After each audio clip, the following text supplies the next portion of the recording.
I'm Ariel Patricia back again, and now our topic is mediumship. And with our author of our upcoming book, Mediumship, Sacred Communications with Loved Ones Across the Veil, we have Suzanne Giesemann. And I'm going to tell you a little bit about Suzanne, and then we're going to jump right in. So this is going to be such a joy. So Suzanne Giesemann is a teacher of personal transformation, an author, and a medium who has been recognized on the Watkins list of the 100 most spiritually influential living people. Suzanne is a former Navy commander with a master's degree in national security affairs. She served as a commanding officer and aide to the chairman of the Joint Chiefs of Staff. Suzanne now shares the awakened way, a path to living a consciously connected and divinely guided life. And as I mentioned, I'm delighted to share that Suzanne is the author in our upcoming book, Mediumship, Sacred Communications with Loved Ones from Across the Veil, which is actually now in a call for stories. So if you have a sacred communication with a loved one who has crossed the veil, please visit our website, SacredStories.com, and look for information on Suzanne, the call for stories for Suzanne's book. So welcome, Suzanne. Thank you, Ariel. Just great to be here and part of this series. Yeah, I'm really excited to have you, and I'm really excited for this topic because I feel like, especially today, it seems like there is just a lot of trauma. There's a lot of trauma and there's a lot of drama, and there's a lot of people that are experiencing loss in many different ways. And so to be able to have a conversation with an evidential medium as such as yourself, and understand what mediumship is and how it can be a support to us who are still in the present, I think is so needed and so helpful. So that's going to be my first question for you, Suzanne. If you can explain what an evidential medium is. Absolutely. And you are so right. This has the potential to change lives forever and very quickly. An evidential medium is someone who brings through verifiable information about those who have passed that they could not possibly know.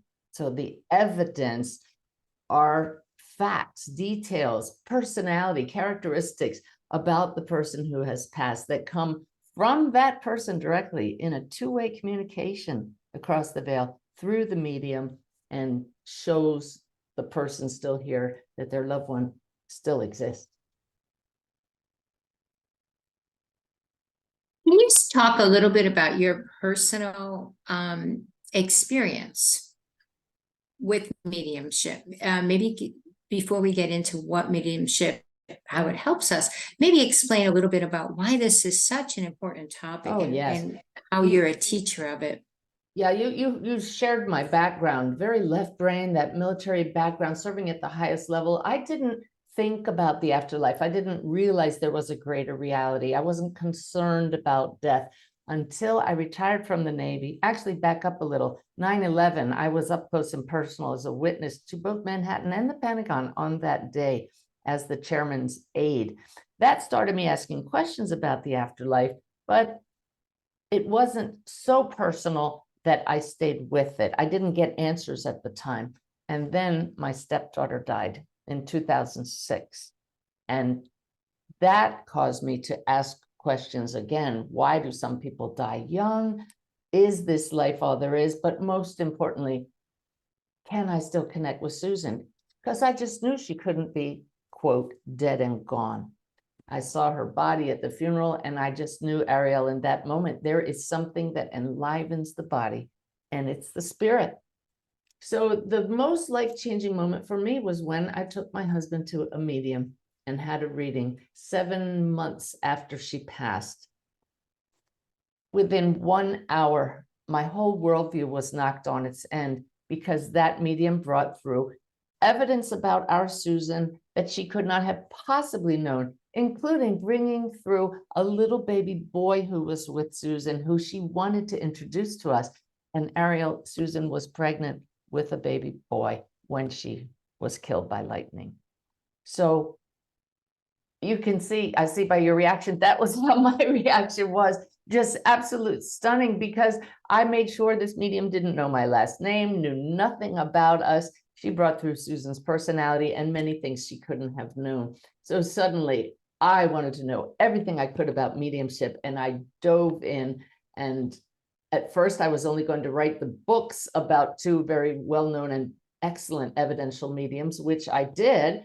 But in the process of doing that, and in the process of meditating daily with my goal of connecting with Susan, I discovered that I could connect with loved ones as well, and just opened up that connection, and came to realize through my meditative practice that we all have the ability to connect because we're all souls.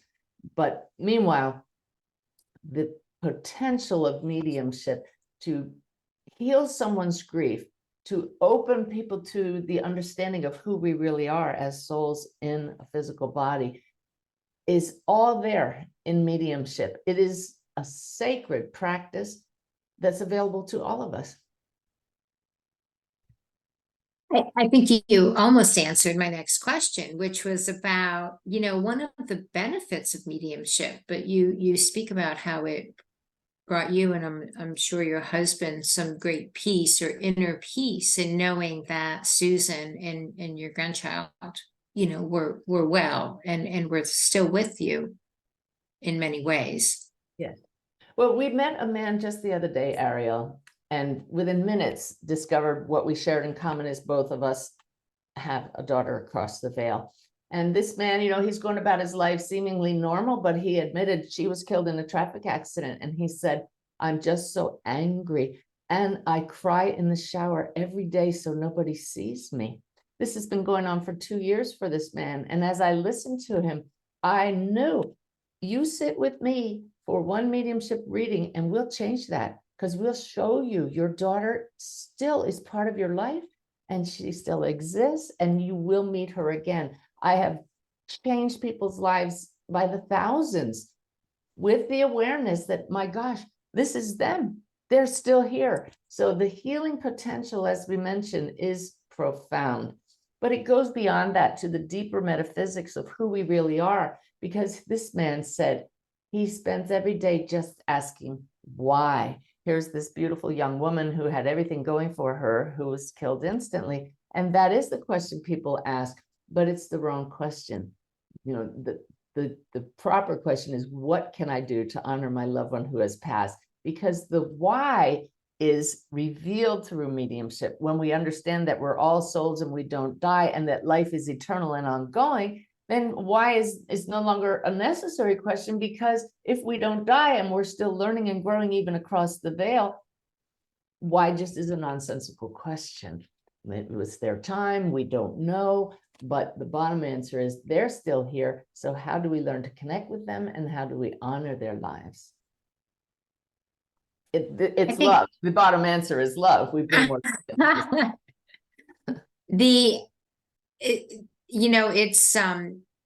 it sounds like that your spirituality or your spiritual journey was deepened through this process as well.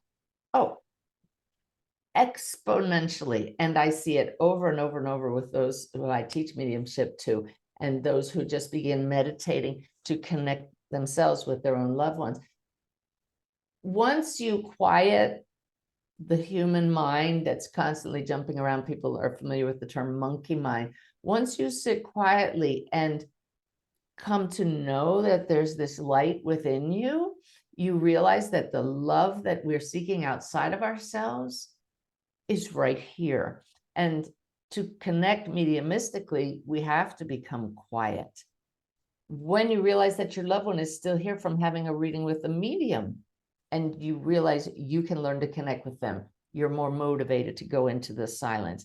And any practice that creates space in our awareness and shows us that we are part of something so much greater, that we're not only human, will catapult your spiritual journey.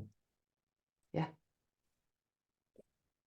So if we bring that into even to the larger world, and we take it from the personal to the collective, talk a little bit about how mediumship can be a almost a tool in some ways, right? In order to expand our maybe our collective presence or our collective love.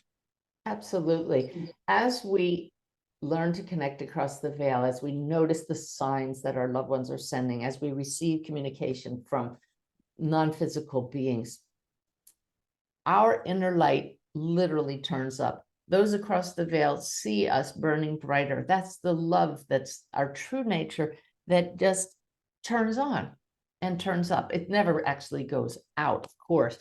But if you picture all of us in humanity as individual lights, and imagine each one burning a little brighter, it turns up the collective whole. This is a metaphor, but it's actual truth. My guides, who I communicate with daily, show me that they can see the light of humanity burning brighter.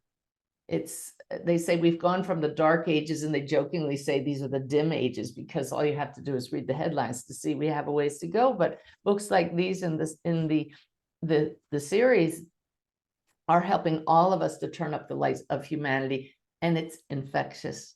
That's a good infection to have, right? I'm going to think of that as the dim ages. I love that. That's the term that, and it's funny because of all the times in history, I'd say that I am the most attracted to, it is the Renaissance. I'm a Renaissance buff. I can't get enough of the Renaissance, when art and beauty and light was, kind of brought back to the world. So to really think of that in this way, I think is really powerful. And I think it's also very empowering as well.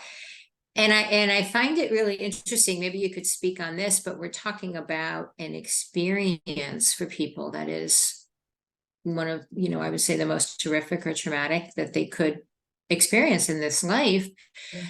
Yeah. And not taking away from the individual's experiences or feelings, but to be able to frame it in a way, as you're doing, to show that this is an eternal process, and it is filled with love and support.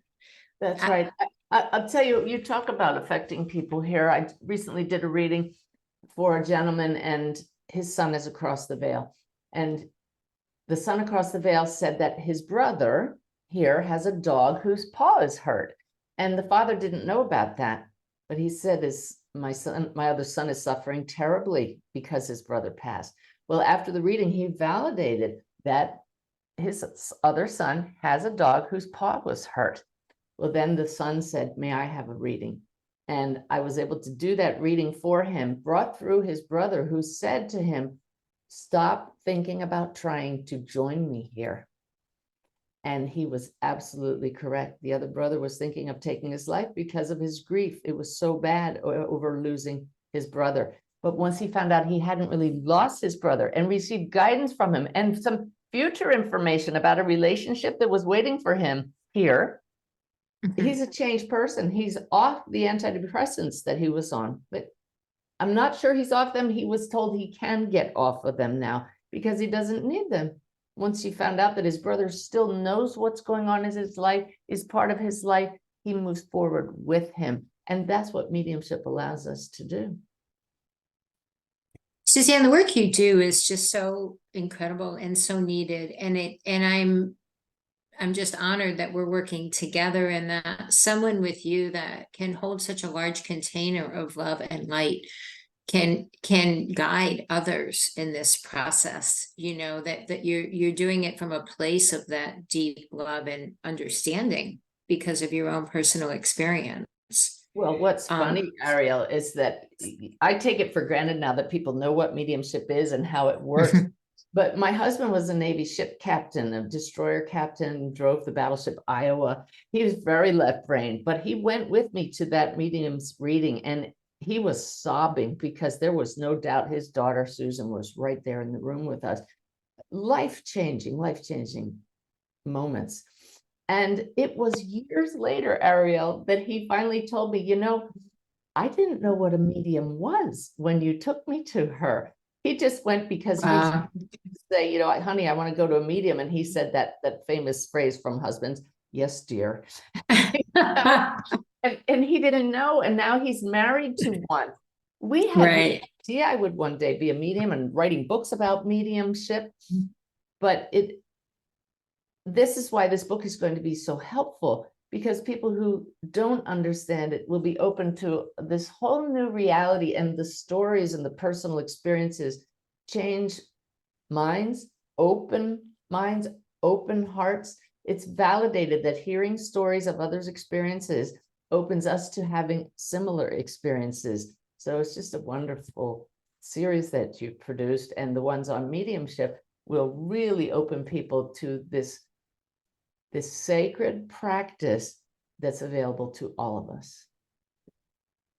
I know you're going to lead us in a short practice, but before we do that, just the last question I have that I think is important to just frame for people is the difference, if there is a difference, with somebody like yourself who is a medium and connects, or people connect through you for others, and people individually connecting with loved ones that have crossed. Is there a difference? Can people connect with their loved ones and maybe not necessarily open up to connecting with other people's loved ones as well? Yes, if it's your calling to do readings for others, you'll know it. You can't not dedicate yourself and commit to the practice of expanding your consciousness and learning how to get those specific details. Some people are born to do this, and they've been seeing spirits their whole lives, and it's very easy for them. But people like me, we have to practice our scales, right? Like learning to play a musical instrument, fine-tuning this instrument. But we can all learn practices to make a connection with our loved one ourselves. I feel that there's no substitute for a reading with a very good evidential medium, because they get pieces of the puzzle that we don't necessarily discern for ourselves. I love having readings with others. I don't do it too often, but it's fun. It's challenging though, because anybody who sits with me knows they have to give me really good evidence and things I couldn't possibly know, but we can all make that connection. And now you're going to lead us through a short practice. Yes, and the beauty of working with Spirit daily is we are constantly given new tools, new practices, and this is the very first time that I'm sharing a new practice from, oh, I was just corrected by my guides. I did share it last week with a large group, but it's very new, and so I hope everybody will enjoy it. It's the practice of connecting regularly throughout the day with Spirit, and I use the acronym AHA, AHA. So we call this having aha moments. Anytime you want to remind yourself that you're not alone, that you have guidance available to you, and you can ask those across the veil, not only your loved ones who have passed, but guides and angels, use these aha moments, where AHA stands for align, harmonize, and attune. It's that simple. So if everybody would follow me, it's just takes a moment. To align, we begin by taking a nice relaxing breath, exhaling longer than you inhale. So with the intention of aligning with your true self, breathe in gently and slowly through the nose, and exhale gently and slowly through the mouth, softly pursing your lips.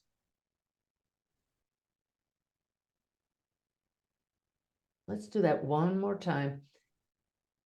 And release any tension anywhere in your body, breathing in slowly. And exhale longer than you inhale. That truly relaxes the body. Aligning is nothing more than recognizing you're not only human. Moving your awareness to the heart now. Affirm through this alignment, I am a soul here and now. And now harmonizing is just like tuning a musical instrument. Where in your body do you sense anything that's out of harmony with total peace, love, relaxation? How do you harmonize? Simply by letting go of what is disharmonious. If you've been having a rough day, if you're out of sorts, turn up your light and ask Spirit to remove any dis-ease, anything that is not harmonious. So harmonizing could take just a few moments, but right now we just ask Spirit to bring us into harmony with love. Already you should be feeling brighter and lighter. So we simply attune now with Spirit by asking a question from the heart to a loved one across the veil or any higher being who has our greatest good in mind. Ask them, what is it I need to know now? Or what is the solution to any challenge I'm dealing with? Ask that question now.